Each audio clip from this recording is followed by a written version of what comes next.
Thanks for joining me this week in the Emerald Coast Essentials podcast. My name is Micah Gillette. I'm your host. Today we are joined by Tyler. What's up, dude? How's it going? Great, man. Good to be here. So Tyler was my first client this year. No, it's my phone. Okay. Tyler was my first client this year. How was that? Was it awesome? You were great. It was good. It was like I was just shooting from the hip the whole time too, and you rolled with it very well. And like then we had like that random bump in pay that got us like a higher pre-approval, and then we just started looking at places, and I was in and out of town, and it worked well. Nice, man. Well, I appreciate the public graces and praises, but I'm definitely here to talk about you. So you're not originally from the Florida Panhandle, so give us a little bit about your background, where you're from, how you got here. What's the story? Yep. So I'm originally from Orlando, and so grew up there. And I went to college in Tennessee, a place called Rhodes College, where I played college soccer, and I double majored in business and econ. And I was like not really ready to be in an office yet, so I joined the Navy after college, and then I was stationed in San Diego for a couple of years, and then I got sent over here. Now I'm stationed here, and I love it. I love the area. I really like San Diego too, but this is nice being like a little bit closer to home as well, and then the area is just great. Nice. You said you grew up in Orlando, you went to college in Tennessee, and then you joined the Navy and went to San Diego? Yeah. So my way of Great Lakes, the boot camp is in Great Lakes, and it's just a miserable place. Well, my brother was in the Navy, so when he graduated at Great Lakes, I was up there. I went up there for like 13 hours, flew in, watched the graduation, flew home, and I was like, well, that's a big lake, and that was it. We drove around the city of Chicago, but I never actually got out of the car. It was all right. 13 hours is too many, in my opinion. Fair enough. No offense to anyone coming from Great Lakes. I hope they take offense, to be honest. Come down to the Emerald Coast. It's warmer here. It's much warmer and much better. There you go. Cool, man. Well, our waters are definitely clearer and warmer, so if you're tired of swimming in cold-ass Great Lakes, come down here. So what did you do in the Navy? So I was stationed at Hilo Squadron. Then I came over here to EOD school. And now I'm... Hang on real quick, just for all the people who are not in the military. Hilo Squadron helicopter, so Were you mechanic? What are you doing on the helicopter? No, I did a bunch of random stuff there, but I would be the guy who was waving in the helicopters. Is that the official Navy term? That is the guy. Wave man, not that guy. Imagine if you're, see those guys with the wands. I did that at one point. Then I worked various departments in the Hilo Squadron, so it was just I don't know. Maybe it was because it was during COVID, but it felt like we were just randomly switching between things sometimes. So I would be working inside in admin, and then I'd be working downstairs in a different admin place, and then ironically I was trying to get out of an office, and I was back in an office with the military. So then I got sent over here over to EOD school, which was a lot of fun. Nice. And EOD is explosive ordnance, so bomb squad. Pretty much. But I'm getting out in January now and gonna switch to the civilian side of life because I'm old and tired and beat up. Fair enough, dude. Fair enough. So for anyone who doesn't know, we have the EOD schoolhouse for all the branches. Yes. Right here, right? So I live 2 miles from the EOD schoolhouse on an overcast day when I don't know what kind of bombs you guys are lighting off out there, but I have old windows. The house was built in '61 and they are original, but the windows definitely rattle sometimes. You can hear those bombs going off, which I think is kind of cool, but it's out there for you. Yeah, it's if you're in the area and you're here on an overcast day, especially, don't be alarmed if you feel it might feel like a small earthquake or a big thunderbolt. It's probably just the base. Yeah. So that's just probably a mile northeast of Niceville is the bomb squad range. And then I know I see all the different EOD students walking around on Eglin, which is one of the Air Force bases that's around here. So. Yeah, and then there's a memorial over there. I think that's open to the public as well. If you want to drive through there, it's not big or anything, but you can head up there. I think it's on Google Maps. Okay, cool. I gotta check that out. I don't think I've been there. Yeah, it's cool. Video tour to come. Yeah, it's not it's not massive, but it's definitely cool. You'll probably see any students or even maybe an explosion because it's right next to the schoolhouse, but I think it's open to the public and anyone can get off, but that might not be accurate. Did you guys have to like run over there and do push-ups and all that kind of fun stuff for memorial stuff? Every now and then, so, some of that may or may not go on. Yeah, we had a memorial rock up at Fairchild as prior Air Force, you know what I mean? We'd have to run 2 miles out, we'd have to do a set of push-ups, then run 2 miles back, touch the stone. It was for a POW stone, and it was all painted up and stuff like that. So it was like an exercise for that, which was cool. I always liked doing it. It's crazy how the military can just find ways to make you run places. Yeah. When you sit in a desk all day, and it's like, you're going to run. Yeah. Just in case you got to be in shape. Well, cool, man. So you said you're going to be getting out here soon? That is the plan, yeah. So January 31st is my date. Plan on getting out, going to grad school. I want to get my MBA. I'm not sure where yet. I got to nail that GMAT, but I've been studying up, so hopefully it goes well. My brain doesn't always work so great, though. So You'll be fine, man. I hope so. You'll be all right. Well, that's awesome, dude. So let's talk about, like, you know, you're relatively new to this area. I know you came from a beach town. San Diego's, I think, it's a pretty cool town. You know what I mean? It's on the beach, awesome. And there's a lot going on there. So what was the culture shock that you experienced getting down here? You're from Orlando, so I'm sure it wasn't too bad, but let's just say San Diego to, you know, coming down to Destin. What could someone expect? That's like a culture shock. Oh, okay. That's a good question. I'd say this is more of the South than South Florida is, if that makes sense. Yes. Because everybody comes here from like Georgia, Bama, Mississippi, Tennessee. Not that it's bad or anything, but it's just different, at least from what I've experienced. Whereas Orlando and like kind of south of there in Florida is very much its own thing. It's like just Florida, and then San Diego is like a surfer town. And I really like all three. And not that this isn't like a surfer beach town, but there's definitely a lot of the South, and especially like starting March, kids come for spring break, and it's a lot of fun. Even though I'm like steadily getting older and crankier and angrier at these kids. Yeah. But yeah, so then they come down. And then after that, it kind of kicks it off. Like April quiets down a little bit, but then May through so far it's July. Yeah, it's the busy season. Yeah, so that you will typically wean off sometime around mid to late August when school starts going back in session. Everyone kind of, you know, quiets down a little bit. All the people without kids will still come down. They'll still come down through the warm season. Excuse me, through like August, September, but really September. If anyone's coming down and they want to know when to visit and they're not hampered by kids, I always tell them May and September are like the primo times to come down because the weather's super nice. You know what I mean? You're not dealing with huge crowds, but everything's open. A lot of the stuff down here closes seasonally, like December, January, February. You find businesses close and stuff. But yeah, hopefully those beach crowds will wean in the next month or two. Unless you like the beach crowds, you know, I love it and I hate it.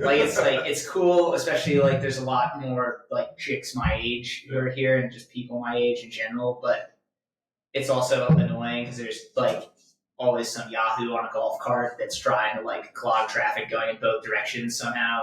Yeah. Yeah, just random tomfoolery you see on the beaches, but I don't know. It's fun. It's a lot of fun. Like I'd rather have it than not. Yeah, it's part of life down here for sure. But I mean, I love living in a vacation destination. Yeah. Like, kind of puts you in check every time. You're like, oh, I'm annoyed by traffic because these people save money all year to come down to just spend time where we live, you know? Yeah. So what's been your favorite thing about coming down here? I bought my first place through you, like we said. I love that house. I love it. A half a mile from the beach, by the way. It's a sweet place. Dude, I think it's even closer. It's literally a block. Like I timed the walk to the little like beach bar near there, and it's 4 minutes. Nice.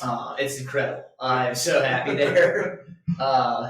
Yeah, so having that, and it's like kind of away from work, and also I don't know, it's the first place I've owned as well. It very much feels like mine. I love that place. I'll just hang out there all weekend sometimes. That's awesome, dude. Well, I'm glad you're happy with it. Obviously, just as a person, but also as your realtor. That's super cool that you're enjoying it. What have been your favorite places to go to since you've been down here? So beaches, bars, restaurants, recreation, whatever. Dude, that's a good question. I like fishing a lot, so I go fishing all the time around here, various spots. East Jetty's pretty good. That's the one like right off the tip of Destin. Okay. You kind of go into Holiday Isle to get there. And then I like the Crab Trap over on Okaloosa Island. You play volleyball there. There's a big fishing pier, bunch of bars, restaurants. You can hang out there all day if you want to.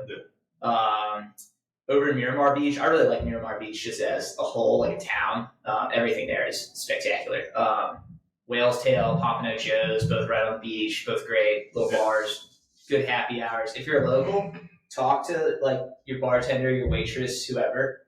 And if you live around there, they'll remember you because 99% of people they see are tourists, and they'll hook it up for you all the time. Nice. Like my neighbor skips the line at one of these restaurants all the time. I won't name any names because he just. Yeah, I watched him do this. He like walks to the side of the bar. Some bartender magically appears just for him, pours him whatever drinks he wants, and he just leaves and awesome. skips like the 20-person line that I'm in. And I'm like, dude, you gotta hook this up for us. Just tell me you're local. Yeah, that's awesome. That's a very good point. Also, it's worth it if you don't live down here and you're looking to move down here or whatever, or if you just moved down here, or if you just didn't know.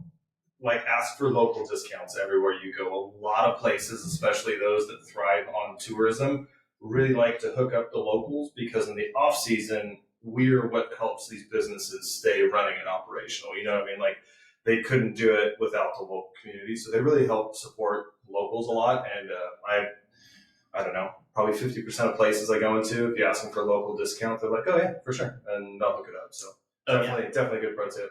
They're awesome, and like. Even in these bars and such, I just say like, "Hey, my name's Tyler. I just moved here a couple months ago. Can you like tell me about the area?" And they'll just immediately hook. Like, I'm not saying they'll give you free drinks or anything, but they'll tell you everything they know about the area. They'll ask where you're living. They'll genuinely care because you know you are, like you said, the people that you love in the off season. Yeah, for sure. The amount of tourism that we have down here, again, I love it personally, but you know, it I feel like actually helps make the local community a little bit stronger because we're all trying to help each other out, especially, you know, like I said, during off-season stuff. Well, that's awesome, man. Anyone who doesn't know, Miramar Beach is directly east of Destin, so it's like you won't even realize you're in a new town. But no, it's awesome. I think it's probably a little less crowded in Miramar than Destin, too, because it doesn't have the name, the tourist name. I mean, yeah, I think so, too. Yeah, and it's like halfway, I don't know, halfway isn't the right word, but it's like, so you got Destin to your right as you're looking at the water, and you've got 30A to your left, which is also super nice. I've been going down there a little bit more. Yeah. And it's certainly out of my price range, but it's really nice. Yeah. Anyone looking for luxury living, 30A is definitely the place to do it. We have a realtor on our team here, and she lives out there, and she's just all about 30A. It's like a cult. There. I get it. I want to be a part of it. Yeah, it's not cheap though. You're not getting a quarter mile from the water in 30A for under $1 million, unless you're real lucky. Yeah, somehow. Yeah, some of those houses there are just absurd. Do you do any offshore fishing, or are you all onshore? I'm actually going this weekend. So the Crab Island guys, who I mentioned, one of our buddies who's going to go to Crab Island, he's like, "Hey, my dad's friend hit me up, and he wants to take us deep sea fishing. He'd like to do like a military trip." Yeah. And I was like, absolutely, let's do that. Everyone abandoned Crab Island, which is also a great spot. Yeah. And was like, let's go fishing this Saturday. So I'm excited about that. This will be, I've fished all my life, but this will be my first time like actual offshore deep sea fishing. I've done a lot of inshore saltwater stuff, but I've never done that. Does he run a charter business, or does he just have a personal boat? That's a good question. I should have asked. I don't even know his name, otherwise I'd shout him out on the podcast. Yeah. Get back to me on it. If you have a charter business, we'll put it on there. We'll put it in the show notes and the description and stuff. So if you guys are looking for some offshore stuff and there's someone here we can help out, we'll for sure do that. Yeah, that'd be great. I'm definitely happy to try and help out local businesses and stuff. Not that there's any shortage of offshore deep sea, fish and stuff, but that would be awesome, man. You got you know what you're going for? Red snapper. Okay. Are you doing from the boat, or are you going scuba or? From the boat. It's been a minute since I've been on a scuba rig. Now it's been like at least 6 months. I should definitely plan a trip because I've got all the certs and everything. So it comes back quick. Yeah, and it definitely did. I don't know. Have you gone like any wrecks or anything around here? I've done a few of the wrecks. A couple of them I've just done with friends, and I genuinely don't know what the names of the wrecks were. It was just like I was with someone else who had a boat, knew what they were doing. I haven't done any chartered dives out there, but I know there are some really cool ones. If anyone's looking for something like really cool, I think it's really cool. I haven't done it yet, but it's called the USS Oriskany. And it's I could be wrong now. They might have beat this record, but the last time I checked it, it is the largest intentional sunk reef in the world. It's like 20 miles off the coast of Pensacola. It sits, I think, in about 200 feet of water, but it's an aircraft carrier. Yeah. So it's like way out, and you can go dive it, but obviously you probably want to be mixed gas certified, so you can get down to the depths without getting knocked out, or anything else. And you have a little bit more bottom time if you're on mixed versus just O2. Yeah. But anyhow, yeah, I've heard really good stuff about it. This sounds like a pretty cool dive. Yeah, I gotta try that out. I think I saw a documentary about that maybe when I was younger. I think I've definitely seen footage of them sinking an aircraft carrier out here. Yeah, that's off the coast of Pensacola. It's kind of an all-day thing because you gotta go. Again, I think it's about 20 miles out, and then you're in like, if I remember right, like the antenna towers at like 140 feet. You get to the flight deck at like, oh no, maybe that's wrong.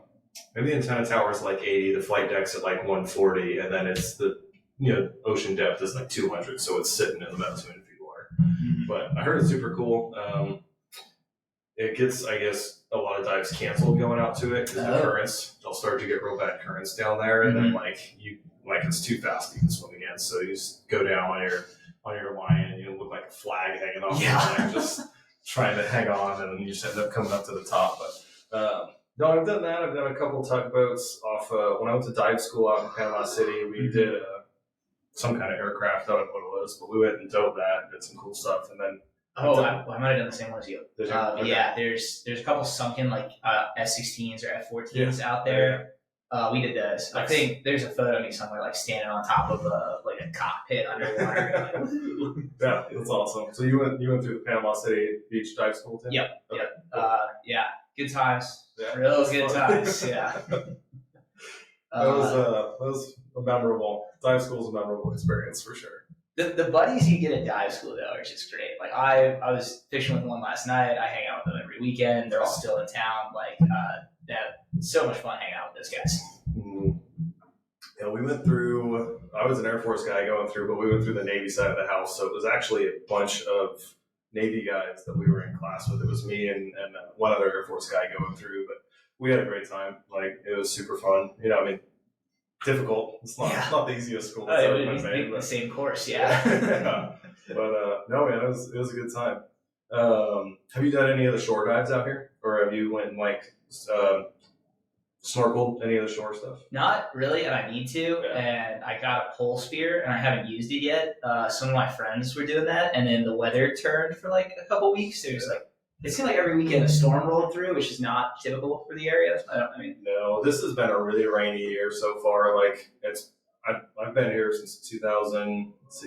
October of 16 is when we moved here, and this has been the rainiest year, like summer for sure. Mm-hmm. Every afternoon, it's like you get a quick hour thunderstorm or something that crops up in the summer, but I've never seen 5, 6, 7 days in a row where it's just overcast and rainy. Yeah, all day. So I was talking to someone who's lives here. My daughter goes to the summer camp, and the lady who runs the summer camp has lived here her whole life. She's 70 or something. She's an older woman, and she said every 6 to 8 years is just one random super rainy year, and then just wait 6 to 8 years and you get another one. Is it an El Nino thing? I don't know anything about the weather. So no. if you're yes, I'd be, El Nino. I think El Nino is a California thing. I think that's something with the Pacific weather patterns, but we'll just go with Great. It sounds right. El Nino, you heard it here first, folks. That's awesome, dude. That's what's happening with our local weather systems. You don't know. You gotta prove me wrong, right? As long as you can't prove me wrong. I was having this discussion the other day with a guy, and I've been friends with his son my whole life, one of my best buddies, and he's always been super good to be a big developer in Florida. And we're what profession has a higher failure rate than the weatherman and gets away with it? Oh, yeah. They're wrong every day, in my opinion. Just make it. I do. We have plans this weekend to go out to the springs, so I'm trying to plan accordingly, because if it rains a bunch, the springs just get washed out and they're nasty. It's not worth going. There's no visibility, the mud comes in, they just look like shit. But anyways, I was what's the weather like? And I'm not kidding you, in the morning I looked it up and it was 80% chance of rain every day for the next 10 days. And I was let's just cancel now. And then I was no, I know better. Let's wait. I'm going to judge the weather, man. 6 hours later, I looked at it again, and it was sunny every day with 0 chance of rain. And I woke up the next morning, and it was rainy again every day. And I was like, whatever. They're just flipping coins on whatever TV studio they're in. I don't know. Maybe we'll get a hurricane this week. Is it hot today? Ooh, we haven't had any hurricanes yet. That's I'm a little worried about. I'm just a little worried about. It's end of July, mid to late July, so yeah, we're definitely due for some to start cropping up out there. In my experience, September has always been like the month that we would get, in Orlando. we'd get popped by at least one in September. So that's a good question. You grew up down here and now you're back here. What do you do for hurricane prep? The Florida Man hurricane prep is to buy as much booze as you can. Get all your friends together if they want to come over and stay, depending on where you are, and get the biggest, most secure window you can find, like watch the storm once the power goes out, and then put on the TV, whatever happens to be on, and just get hammered and have a hurricane party. Perfect. Hurricane parties are a very real thing, and they happen a lot. This is not safety advice. I just want to put that out there. Legally speaking, do whatever agency or I don't know. FEMA probably puts out the guidelines for hurricane prep. Do that. But if you find yourself not doing that, this is the next best thing. There you go. The hurricane parties are a very real thing. So I had a bunch of neighbors who were all about not only for hurricanes, because we get hurricanes down here pretty frequently, regularly enough that I think people are just kind of getting numb to them. And then I own a house in Panama City when Hurricane Michael hit in 2018 or 2019, and everyone that stayed all had the same story. They were like, I fucked up. They all thought they were going to die. Every single one of them at some point was like, I legitimately thought I was going to die. Like, trees were coming through our roofs. Like, I messed up. I'll never do that again. I'm going to leave for all the hurricanes now. Obviously, Cat 5 hurricanes don't come through that often. But you should be prepared for them before you move down here. Like, it is just part of life. It is. It's a win, not an if. And right. Hopefully that win is in a few years, and we get a couple years of peace. But I guarantee there's one that's going to hit Florida this year. That's just the math. Yeah. And the Panhandle, I feel like, actually does pretty good. A lot of the ones that kick this far up seemingly go through Central Florida first, so they'll kind of get lessened in strength-wise, I guess, going across Orlando or Miami or whatever, going across Southern Florida, and then they pick up a little bit of speed coming back up through the Gulf. But we don't typically get hit by super big ones, but definitely can happen. I mean, Hurricane Michael was a nightmare. You know what I mean? That was brutal. It shut down dive school for 6 months. Yeah, I'm not surprised. I know some guys that were just going there, went other places, came back to there, and then they were doing disaster relief mostly. They just tasked out most of the dive school instructors to go around in little boats and pick people up and help people find their stuff and things like that. But every now and then you get popped. Like a Cat 4, Cat 5, and a Cat 3 is very different from a 1 or a 2. Yeah, 1 or a 2. It's get some sandbags maybe if you need them. But Hurricane Michael was no joke for sure. I ended up doing a fundraiser. I got a bunch of money, and then I went out and bought a bunch of supplies. I bought gas cans, tarps. I had some personnel recovery equipment already that I owned, and I went out the day after the hurricane hit, and I got a chainsaw, so I was clearing roads and was able to get to my house, button up my house, put some tarps up and stuff like that, and then we just went out and helped people. And I spent 6 days there doing that. Something I just didn't think about though, and I wish I would have. Not that I really could have done anything, but dude, I went out, worked my ass off all day, just jobbing it, trying to clean everything, and I'm exhausted. It's 10 at night, and there's no power, and it's October, so it's still pretty hot. Yeah. Just laid down in bed and was like, oh, this is the most miserable, just dirty, sweaty, hot, sweating, just trying to sleep, sweating all night. Oh man. So if a big hurricane's coming, my best advice is to leave, get your most valuable things, and just leave town. If you don't live here or you haven't experienced it, it's not that difficult to drive a couple hours away and just get away from the main part of the storm. You know, if it's still Category 1 winds where you're at, that's a lot better than sitting in the middle of a Cat 4 as it hangs out over your house. With a storm surge just flying up the beach. And that's not that'd fun. be terrible.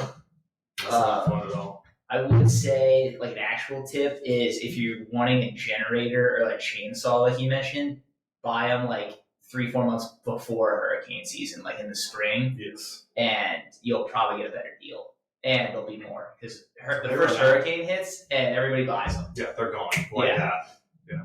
No, that's an absolutely great tip. Like, I grew up in Southern California, lived there my whole life, and then I lived in Washington. So I spent my whole life on the West Coast. Mm-hmm. So like hurricanes were just not part of life. We had earthquake prep, you know what I mean? Like what to do for an earthquake, but we never had any hurricane stuff. So the first time I got down here, I kind of freaked out, and then we went out and bought the things, kind of prepped ourselves up. But there will be a stack of 100 generators at Home Depot, and they'll be gone the same day they're put out. Because people are trying to backfill. So yeah, that's a great idea. It's crazy. It's just nuts to watch, and it happens every year. And I think Home Depot or Lowe's or whatever store you would buy them from, they tend to order like more and more every year, but then a big one hits, sold out again. Yeah. And it's not. I don't really blame them for it. Right. All right. Same thing with lumber. If you're going to try and get any type of plywood to cover up your windows because you don't have like built-in, hurricane screens or whatever, that'll all go quick too. And I don't know for sure if they increase the price, but they definitely might. I don't know. It's possible. It's definitely possible. I'd expect it.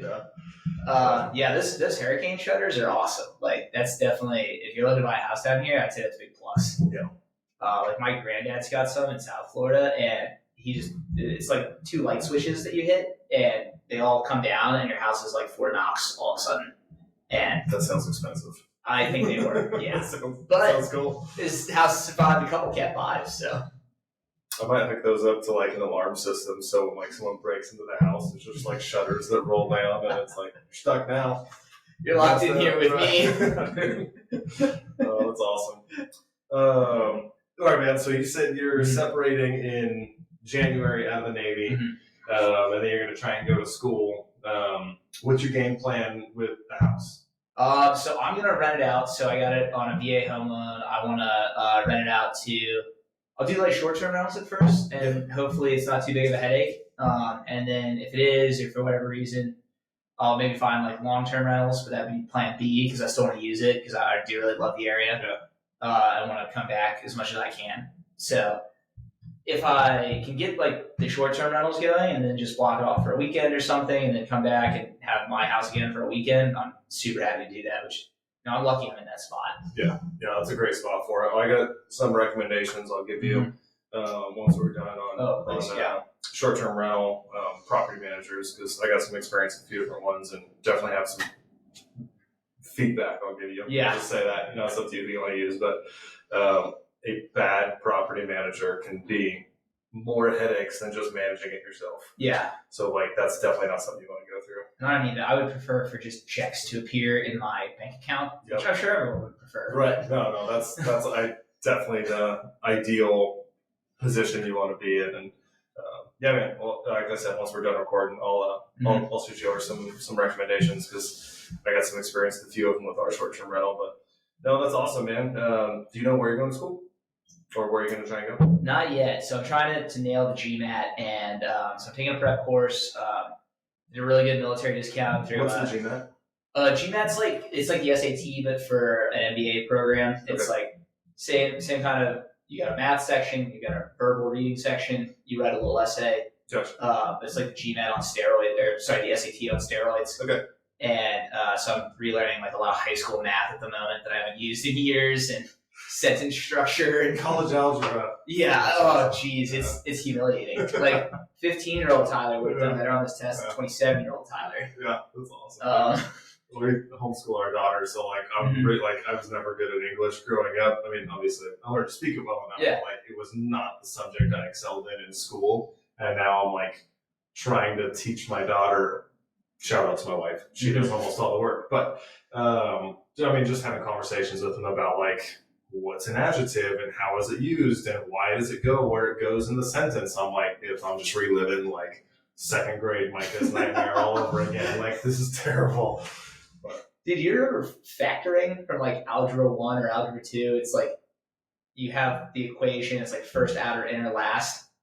I relearned that yesterday, and I was like, oh my, I'm the smartest man alive. And I was like, I remember getting like a C on this in algebra 2 in high school. I was like, if I had learned this now, I could have done way better then, and like things like that. But I don't know. High school is wasted on high schoolers. Yeah, dude, learning things as an adult, you're like, this makes so much sense. It clicks. Yeah, that's funny, dude. Then my brain was not focused on school at all. Yeah. So I wish it had been.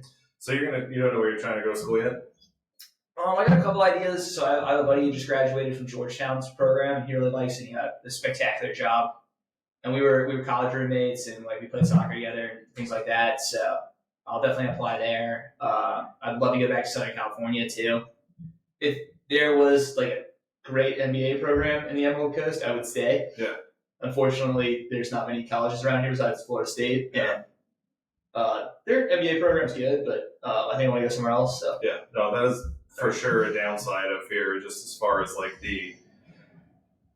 it's kind of weird. Like it's kind of like got a big city feel to it because it accommodates the tourists in the on season, but then in the off season, like there's not a lot of people that are here year round. Yeah. So it really like the population feels like it dwindles to almost nothing, and like some of these places feel like a ghost town. I mean, some of the places will close down for 4 months out of the year because there's just not enough to keep them going, you know?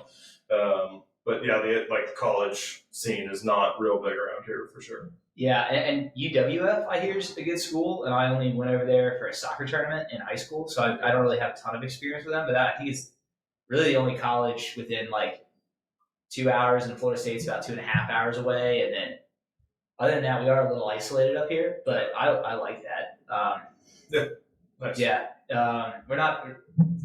It's not like hard to get here, but it's not like a big airport. Or it's not like a huge highway, not the most direct route, and it's worth it to get here. Yeah, there you go. Absolutely.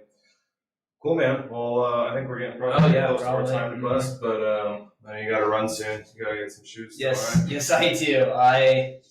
This is going to be interesting. All right, cool. Thanks for watching, guys. If you got any questions for Tyler or someone who just moved here, we can definitely get you in touch with them or get some questions answered. Appreciate it. And anything else? Oh, yeah. Hit me up on Instagram or send me hate mail. I don't care. There you go. Do you know what your Instagram handle is? Yeah, it's at Tyler Beasom. So maybe we can like put it on the screen. I'll put it in the show notes or something. Yeah, thanks. Cool. Yeah. All right. Like I said, send me hate mail, send me questions. I don't mind. Sweet. Thanks for coming out. Appreciate it. Yeah, this is great. It's a lot of fun.